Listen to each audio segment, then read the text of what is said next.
Pemirsa, terima kasih Anda masih bersama kami di Berita Tapal Kuda. Sejumlah pakar hukum di Jember mengkritisi rancangan Undang-Undang Kitab Hukum Acara Pidana atau RUU KUHP yang sedang digodok oleh Komisi 3 DPR RI. Hal tersebut dinilai dapat menyebabkan ketidaksetaraan kewenangan aparat penegak hukum. Hal tersebut terungkap dalam talk show yang dilakukan oleh Ikatan Jurnalis Tapal Kuda Kelurahan Kepatihan Kecamatan Kaliwates Jember.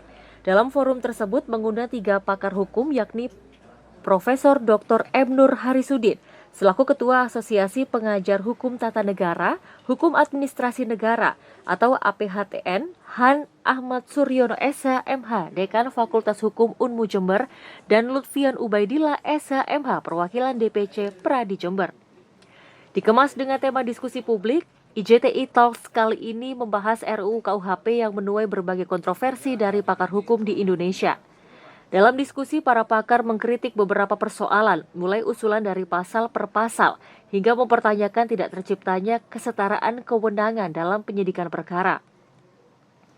Salah satu pembicara, Profesor Dr. M. Nur Harisudin, menyampaikan dari hasil diskusi ini ia berharap dapat memberikan masukan kepada DPR RI, khususnya Komisi 3 yang kini mengeluarkan rancangan RUU KUHP. Terlebih bagi lembaga yang menaungi persoalan hukum di Indonesia, rancangan RUU KUHP tersebut sangat berpengaruh ke depannya. Menurutnya, RUU KUHP sebelumnya masih cukup relevan meski memang membutuhkan beberapa peningkatan agar penanganan masalah hukum bisa lebih cepat dan tepat. Untuk itu, RUU KUHP tersebut patut dikaji ulang sebelum disahkan agar kinerja aparat penegak hukum atau APH bisa berjalan baik dan tidak tumpang tindih. Seperti yang ada dalam RUU tadi itu, tadi misalnya yang wajar ya, tapi juga nggak terlalu lama sampai 4 tahun, itu nggak boleh seperti itu.